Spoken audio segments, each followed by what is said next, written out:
আসসালামু আলাইকুম গাইস, আল্লাহর রহমতে আপনারা সবাই ভালো আছেন। আমরাও ভালো আছি ইনশাআল্লাহ। আমি এমডি বাজিত আহমেদ আপনাদের সাথে আপনাদের রহমতে আমি ভালো আছি। জায়গায় যাওয়ার জন্য প্রস্তুতই হয়েছি এবং গিফট কিনতেছি। একটা বার্থডেতে যাব, আমার ভাগ্নার বার্থডেতে যাবো, এই জন্য গিফট কিনতে এসেছি।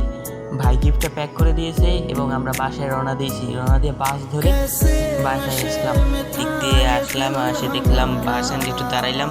পরে আমরা বাসায় এসে দেখি যে কিছু প্রস্তুতি নিতে আছে, এই জন্য আমরা এদিকে দাঁড়াই থাকলাম। আমরা ক্যামেরাম্যান তো দাঁড়াই থাকতে থাকতে অস্থির হয়ে গেলাম, এই জন্য আমরা একটু বললাম একটু তাড়াতাড়ি করার জন্য।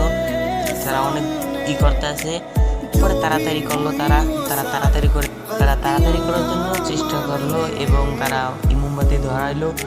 ধরানোর পরে সবাই কত জিনিস সাইড হয়ে যাও, মোমবাতি ধরাবো তো, যে জন্য মোমবাতি ধরানোর পরে ঠাসকি উঠলো। সবাই আনন্দ করতেছে, আমি একটু লাভ দিলাম।